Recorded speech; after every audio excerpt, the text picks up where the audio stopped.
시청자 여러분 안녕하십니까? 경제를 말하는 가장 도발적인 방법. 직설본색입니다. 자, 저희가 직설본색으로 인사를 드리는 거는 2017년 들어서 오늘이 처음이네요. 그러네요. 그래서 오늘 제가 인사로 새해 복 많이 받으시라고 인사를 좀 드리고 싶어요. 네. 네. 드리세요. 네, 새해 복 많이 받으세요, 시청자 여러분. 자, 그리고 김영롱 앵커도 새해 복 많이 받으시고. 네. 자, 이제 오늘은 또 어떻게 진행이 될까요? 저희가 큰 틀에서 새해를 네. 한번 준비를 해봐야 되지 않겠습니까? 그렇습니다. 물론 작은 이슈들도 있지만 과연 2017년에는 경제 흐름이 어떻게 갈지를 저희가 오늘과 내일을 통해서 한번 짚어보고자 해요. 네, 알겠습니다. 자, 저희가 이틀에 걸쳐서 신년 특집으로 경제 직설을 준비하고 있습니다. 많은 분들이 저희와 함께 하시면 될 것 같아요. 자, 그럼 지금 출발하겠습니다. 직설! 본색.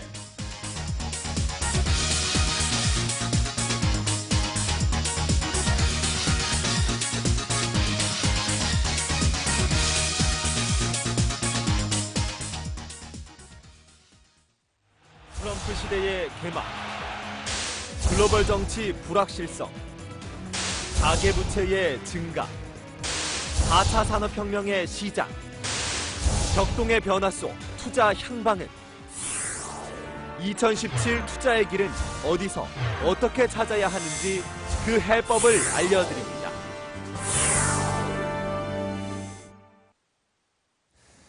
자, 오늘 저희 경제직설 조금 전에 보셨던 것처럼 신년 특집으로 준비를 하고 있습니다. 2017년 정유년의 새해를 맞아서 올해 가장 중요한 이슈들을 저희가 몇 가지를 꼽아서 프로그램별로 릴레이로 아주 심층 있게 다루고 있습니다. 자, 오늘은 저희가 경제직설 시간에는 리플레이션을 비롯해서 가계부채에 대해서 다룰 예정인데요. 자, 오늘 도움 말씀 주시기 위해서 이 자본시장연구원 황세훈 실장 나와 있고요. 여전히 김영롱 앵커 함께하도록 하겠습니다. 어서 오세요. 안녕하십니까. 네. 안녕하십니까. 반갑습니다. 자, 새해 잘 네, 보내셨죠, 네, 두 분 다? 네네. 네, 새해 복 저요. 많이 받으시고요. 새해 복 많이 새해 복 많이 받으세요. 받으십시오. 네. 자, 일단 오늘 저희가 이야기를 시작하기에 앞서서 저희가 오늘 준비한 주제부터 공개를 하도록 하겠습니다. 만나보시죠. 자, 오늘의 주제입니다. 바로 빚과 리플레이션. 개념 자체를 잘 모르시는 분들도 계실 것 같아요. 네, 그리고 저는 처음에 딱 빚이 나오니까 이게 네. 빛으로 보였어요, 사실. 아, 좋은 뜻에서 네. 빛으로. 그래서 네. 과연 이게 무엇일까 막 네. 고민을 되게 많이 했는데 일단 저희가 개념부터 한번 들어볼 필요가 있을 것 같아요. 네, 김영롱 앵커 이야기처럼 우리가 인플레이션에 대해서는 많은 분들이 다 알아요. 그렇습니다. 그리고 디플레이션에 디플레이션도 대해서도 많이 들어갔고. 많이 알아요. 네. 그런데 그 사이에 리플레이션이라는 게 있더라. 네. 네. 리플레이션이 뭐예요? 굉장히 생소하게 들리실 네. 수도 있겠는데요. 이제 인플레이션 그러면 물가가 빠른 속도로 올라가는 네. 상태를 인플레이션이라고 그러고 반대가 이제 디플레이션이 되잖아요. 네네. 그래서 물가가 떨어지고 있는 상태가 될 텐데 네. 리플레이션이라고 하면 인플레이션과 디플레이션 그 중간쯤 어디 네. 이제 쉽게 말하면 어떻게 보면 이제 회색 지대라고 그쵸. 표현할 수가 네. 있겠죠. 네. 그래서 애매한. 조금 애매한 네.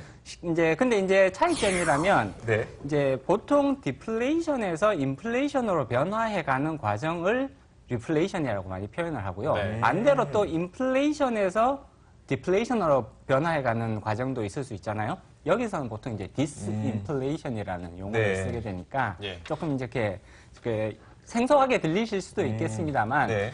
그 물가 이제 하락에 대한 우려는 어느 정도 벗어난 상태. 그렇다고 해서 물가 상승률이 뚜렷하게 관찰되지도 않는 그런 상태에서 정부가 조금 적극적으로 재정 확대 정책을 쓴다든지 혹은 그다음에 통화 완화 정책을 쓴다든지 뭐 이러한 상태를 리플레이션이라고 보시면 될 것 같고요. 네, 저희 그 실장님이 이야기하신 동안 담당 PD가 계속해서 누차 이걸 강조해야 될 것 같다. 왜냐하면 그 시청자분들이 인플레이션의 반대말이 리플레이션처럼 느끼실 수가 있겠지만 그것이 아니다. 네. 네. 이거를 꼭 강조를 해야지 우리 시청자분들이 좀 이해하는데 도움이 될 것 같다. 이 얘기를 꼭 해달라고 하더라고요. 네네, 그렇습니다. 네. 그러니까 정확히 인플레이션과 디플레이션의 중간 상태다. 중간쯤. 네, 이렇게 이해를 하시면 네. 가장 무난할 것 그러니까 딱 같습니다. 뭐다라고 하기는 역시 얘기를 해주신 것처럼 좀 우리가 정할 수가 없는 게 네. 디플레이션에서 인플레이션으로 넘어가는 그 과정 자체를 우리가 리플레이션 중에 그렇죠. 하나라고 네, 얘기를 네. 하다 보니까 네. 근데 이제 아무래도 기사를 통해서는 요즘에는 아무래도 디플레이션보다는 인플레이션이라는 단어를 기사에서 더 많이 많이 보게 봐요. 되잖아요. 네. 그리고 또 많이 보는 게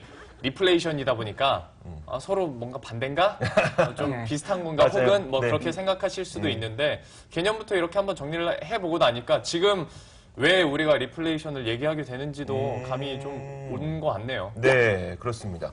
자, 그런데 이제 우리가 디플레이션 상태에 한참 빠져 있다가 네. 이제 인플레이션으로 가는 과도기이기 때문에 우리가 그것을 리플레이션, 네. 다시 인플레이션 상황으로 돌아간다는 차원에서 리플레이션이라는 단어를 계속 설명을 하게 될 텐데, 자, 이 리플레이션은 저는 개인적으로 좀 궁금한 게 조금 전에 자막에도 나왔었지만 무슨 자막이 나왔었냐면 인플레이션을 유발하지 않을 정도로 통화를 재팽창시키는 네, 그렇습니다. 것이라는 그런 자막이 나왔었거든요. 인플레이션을 유발하면 인플레이션이니까. 네네.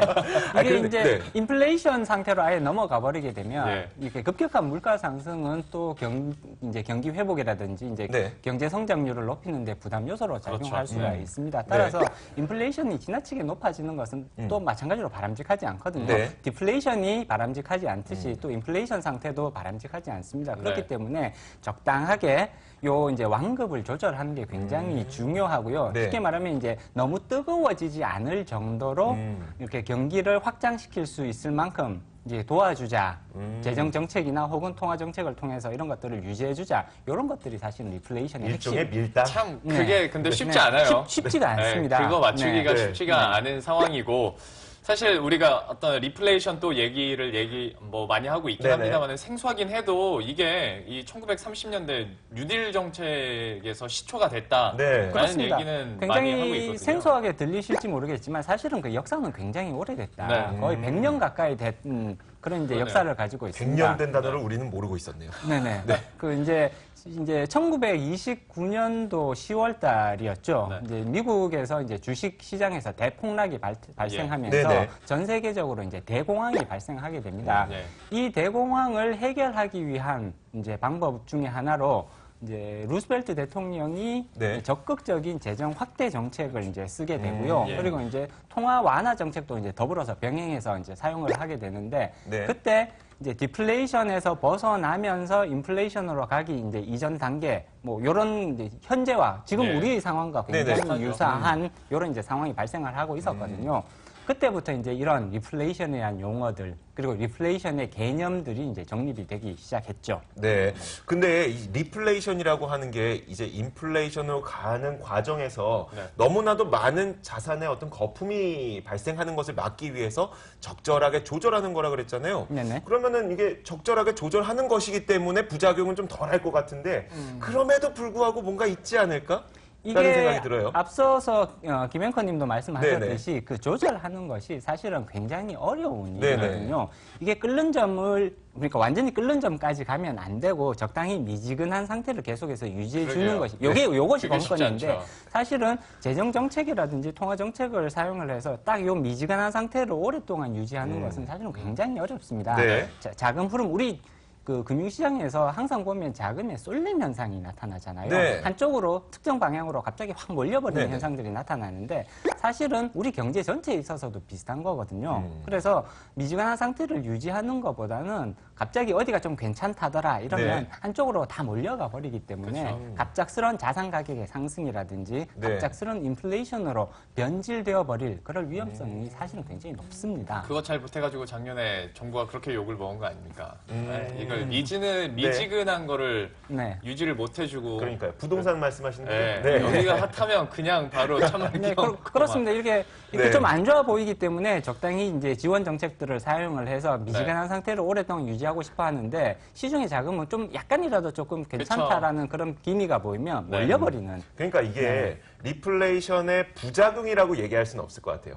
그러니까 예. 리플레이션을 유지하기 위해서 얼마나 정책을 잘 썼느냐, 하지만 거기에서 정책이 얼마나 미스됐느냐가 이런 네. 현상, 우리가 작년에 경험했던 그렇습니다. 부동산 시장을 옥죄는 그런 현상으로 네. 뭐 발전이 된다고 해야 될까요? 네네. 그렇게 나타날 수가 그러니까 있을 이제 것 같아요. 이론이랑 현실이랑 은 많이 다르게 나타난다. 이게 운영의 묘를 살리는 네. 것이 굉장히 중요한데 그것만큼 또 어려운 것도 그러겠죠. 없다라는 그러니까 거죠. 결국에는 우리가 뭐 리플레이션을 위한 정책을 각국에서 사용한다고 하지만 정말 잘 될지 모르는 거잖아요. 그렇습니다. 사실 이제 리플레이션이 처음 도입이 되었던 그 네. 대공황 상태로 다시 한번 되돌아가 봐도 리플레이션을 정책을 통해서 처음에 이제 효과가 나는 것처럼 네. 보였었거든요. 그러다가 갑자기 인플레이션으로 확 넘어가서 인플레이션이 급격히 높아져서 이것이 오히려 또 경제 회복에 부담이 되는 그런 상황을 초래했었거든요. 네네. 이 과거의 경험들을 살펴봐도 리플레이션을 오랜 기간 적절히 사용하는 것이 얼마나 어렵다라는 것을 우리가 잘 알 수가 있죠. 근데 저는 네. 갑자기 문득 든 생각이 리플레이션 얘기를 저희가 하고 있잖아요. 네. 미국을 주체로 했을 때는 이해가 갑니다. 근데 미국 외에 네. 다른 국가들에서 우리가 벌써부터 리플레이션을 얘기하는 게 맞나? 당장 우리나라만 당장 해도 우리나라. 네. 뭐 물론 물가 상승률이 미미하게 올라가긴 한다지만 이게 뭐 제가 해석하기로는 그렇게 썩 좋게 올라가는 건 아니고 그전에도 뭐 1% 돌입했을 때도 그야말로 우리가 소위 말하는 네. 장바구니 물가 막 급등을 하면서 좀 오른 것도 있잖아요. 네네. 그러다 보니까 우리가 리플레이션 지금 얘기하는 게 맞는 건가? 이거를 판단하는 게 그렇죠. 어떤 배경에서 우리가 이것을 리플레이션 과정이다 아니다를 판단하지? 라는 단적인 예로 의문이 들어요. 한국은행에서도 지금 기준금리를 더 인하해야 되는 것 아니냐는 목소리까지도 나오고 있는 상황에서 네네. 물론 인상 얘기가 대부분이긴 하지만 지금 현재 이제 명확히 지금 이 리플레이션 시기냐 아니냐를 판단하는 것은 사실은 굉장히 어렵습니다. 네. 사실 지금 나오는 경제 지표를 살펴보면 아직 우리가 침체기의 끝무렵에 있는 것인지 네. 혹은 침체기를 완전히 벗어나지 못하고 있는 것인지 네네. 명확하지가 않거든요. 시간이 지나 봐야 하는 문제니까요. 사실은 이제 사후론적으로는 그렇습니다. 네네. 그래서 현재 상황에서는 이 양쪽의 가능성들이 다 열려 있는 상태이기 때문에 명확히 미국 같은 경우는 조금 이제 얘기가 그렇죠. 다릅니다만 네네. 우리나라 같은 경우는 이 양쪽의 가능성들이 아직 여전히 다 존재를 하는 것이거든요. 따라서 침체가 완전히 끝났다. 이렇게 판단하기 어렵다라는 주장들도 굉장히 많고요. 네. 반대로 우리가 이제 거의 침체를 벗어나고 이제 그 전환기에 초유에 들어와 있다. 네네. 이렇게 주장하시는 분들도 많은데 네. 양쪽의 가능성들이 다 있기 때문에 현재의 상태를 명확히 리플레이션의 상황이다라고 단정 짓기는 아직은 조금 어려운. 네. 우리 네. 특집 이름이 근데 17인의 전략이었나요? 뭐 그런 맞아요. 거잖아요. 17년 전략. 네네. 실장님께서는 그럼 어떻게 보고 계세요?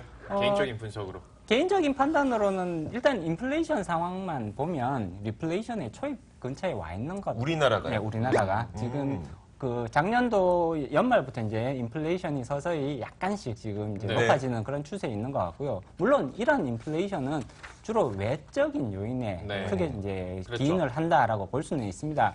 그렇지만 올해 작년보다 더 높은 인플레이션을 달성할 거는 거의 확실해 보이고요. 네. 따라서 인플레이션 측면만 본다면 리플레이션의 초입 근처에 와 있는 것은 분명해 보인다.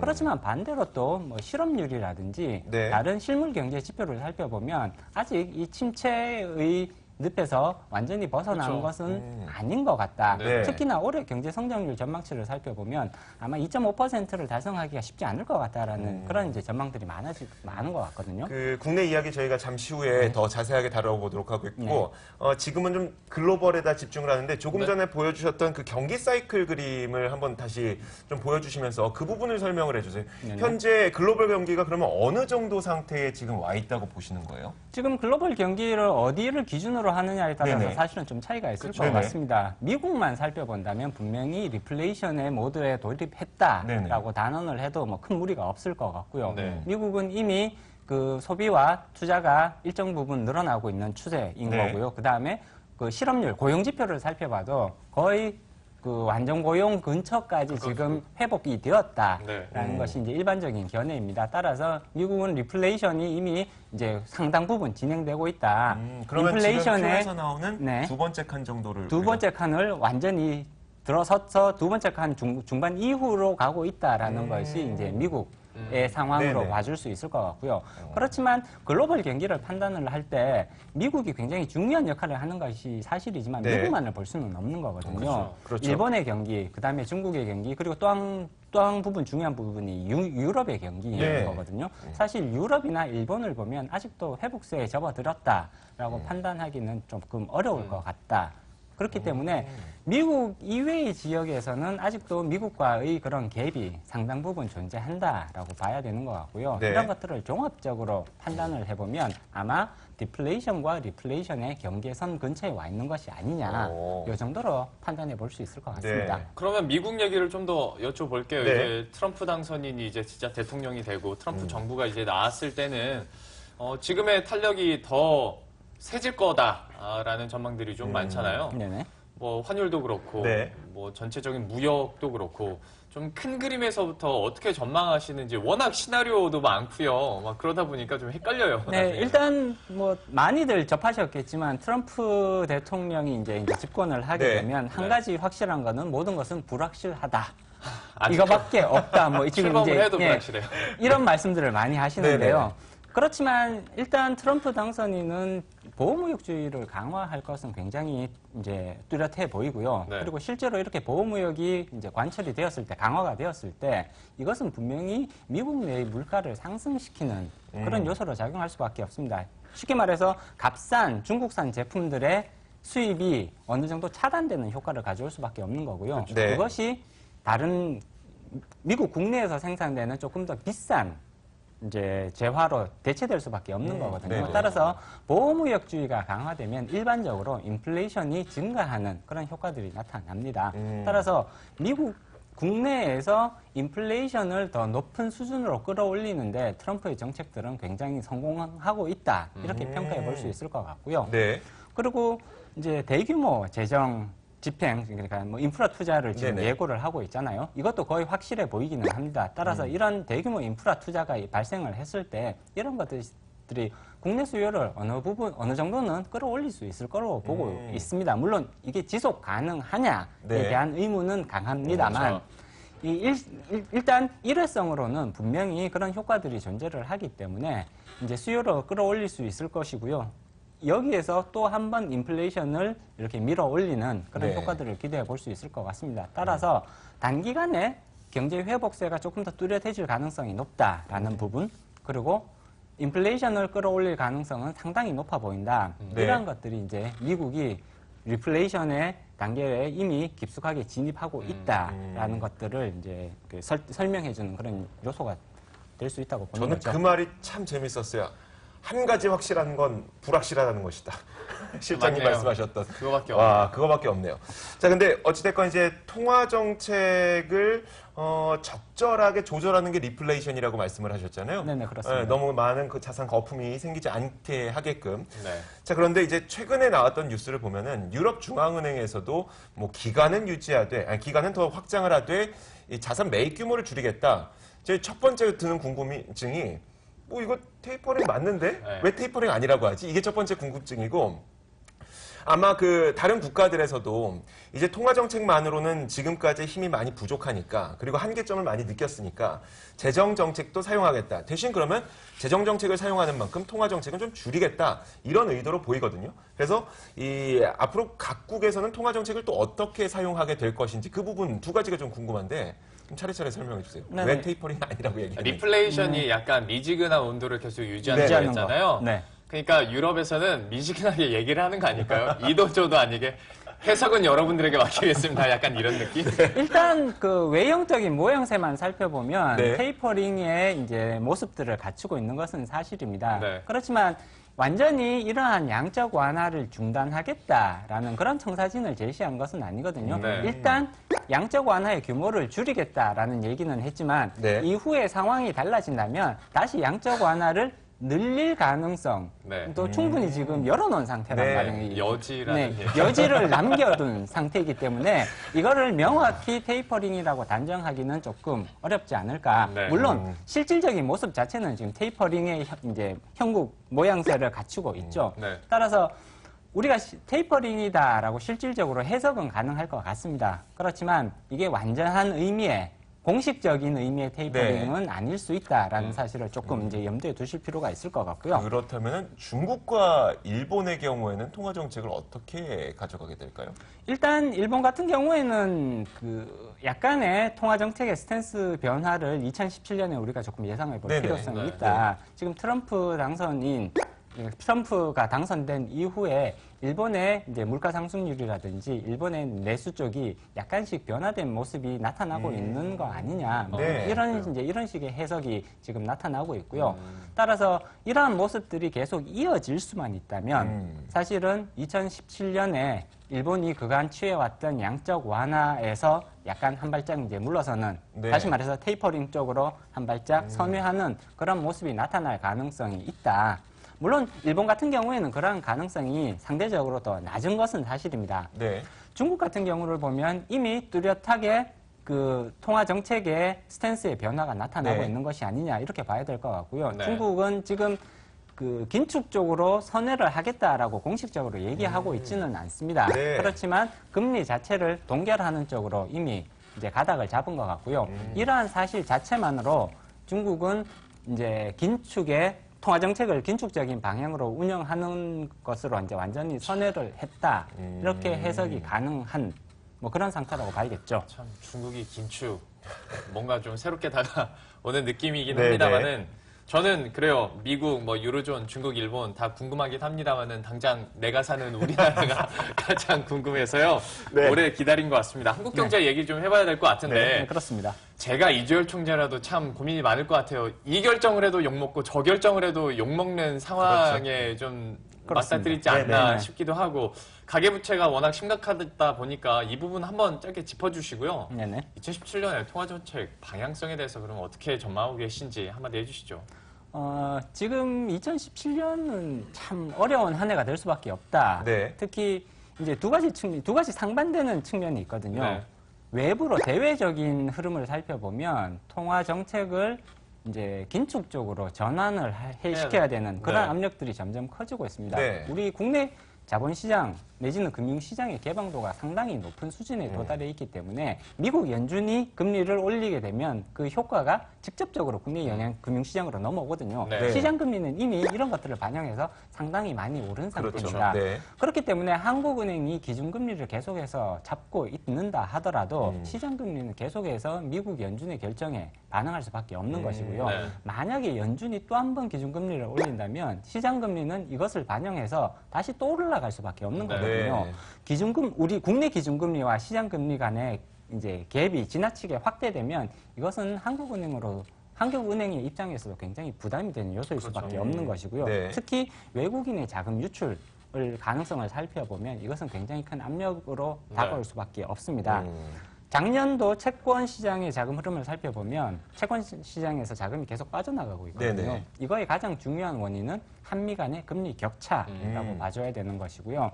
지금 이제 우리가 1.25%, 네. 그다음에 미국이 0.5에서 0.75%잖아요. 네. 그렇기 때문에 0.5에서 0.75%의 그 금리 격차가 존재를 합니다. 네네. 아직까지는 이게 이제 우려할 만한 수준은 전혀 아니다라고 네. 충분히 판단할 수가 있겠죠. 그렇지만 미국이 계속해서 금리를 올리게 된다면 금리 차가 줄어들고 그만큼 자금 유출 속도는 가속화할 수 있다.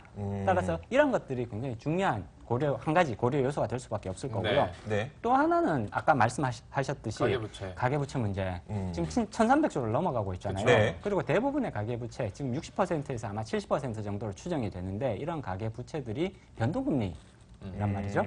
그렇기 때문에 시장금리가 올라가게 되면 그 즉각 그 이자 부담이 늘어나게 되는 그런 네. 구조인데 문제는 만약에 가계의 소득이 같이 따라서 증가를 하게 된다면 네. 이자 부담이 확대돼도 사실은 그렇게 큰 문제는 아닐 수 있거든요. 네. 근데 그렇겠어요? 그렇지만 지금 가계의 네. 소득 수준이 개선되기가 굉장히 어려운 구조다.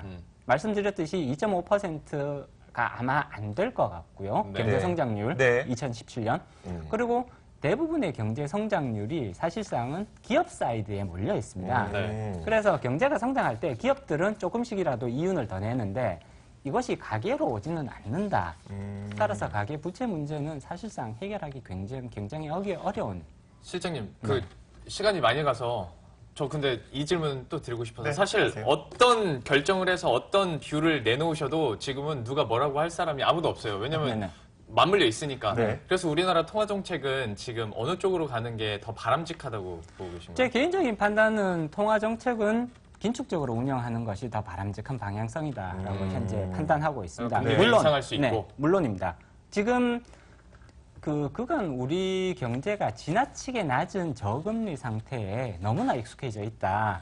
그러면서 부채에 대한 그런 문제점들, 부채가 네. 가져올 수 있는 문제점들이 굉장히 지금 느슨하게 인식되고 있다. 이런 것들이 계속해서 유지가 된다면 내지는 한국은행이 추가적인 금리 인하를 통해서 이런 것들을 오히려 더 증폭시킨다면 나중에 가서 더 큰 문제로 다가올 수 네. 있다라고 저는 판단을 하거든요. 따라서 지금은 약간은 부담이 되더라도 선제적인 측면에서 금리를 조금 타이트하게 가져가는 것이 오히려 더 바람직하지 않겠느냐.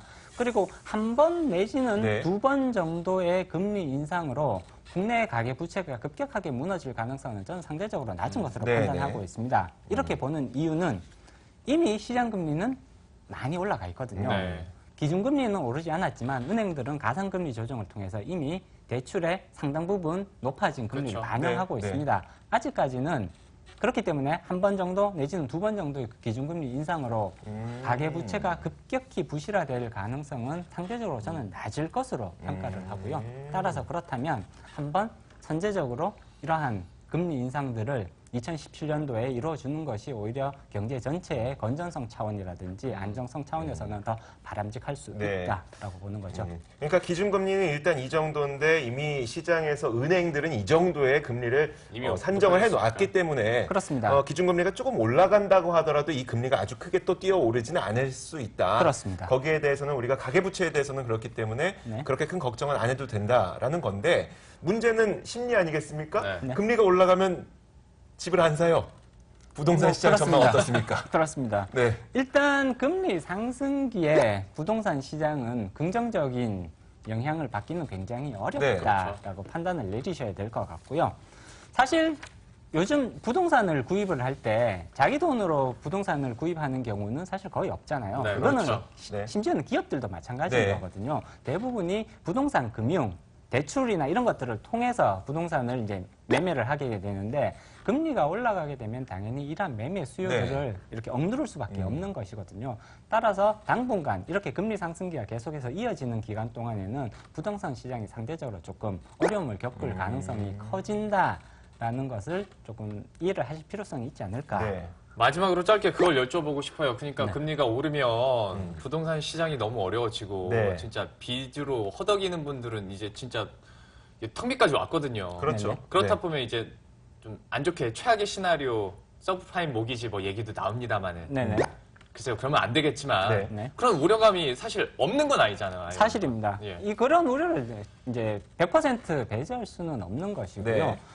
시장과 정부는 공동의 노력을 통해서 사실은 이러한 부분에 대해서 준비는 하고 있어야 된다라고 당연히 말씀드릴 수 있죠. 그리고 예를 들자면 이제 정부 같은 경우에는 서민 금융 상품들 정책성 그 보금자리론이라든지 뭐 네. 그런 이제 햇살론이라든지 뭐 이런 서민 금융 상품들이 네. 있잖아요.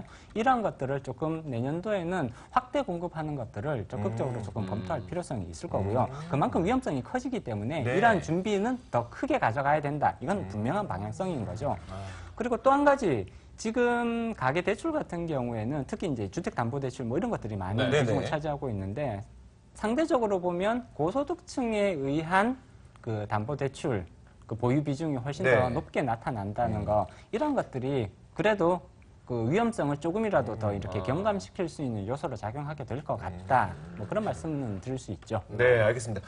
지금까지 실장님의 이야기를 쭉 들어오다 보니까 물론 리플레이션의 선두주자는 미국이지만 우리나라도 비슷한 현상을 조금씩 따라가고 있고 여기에 따라서 우리나라도 긴축을 하면서 기준금리를 높여갈 필요는 있겠다 이런 이야기를 했거든요. 그러니까 우리는 이제 그러니까 금리가 상승한다는 것을 전제로 어떤 투자라든지 자산 배분 전략이라든지 이런 그러게요. 것들을 접근을 해야 될 것 같은데 그럼 올 한 해를 바라보시는 입장에서 올해는 이런 것들을 전제로 어떤 식으로 자산 배분을 해보는 게 좋을까요?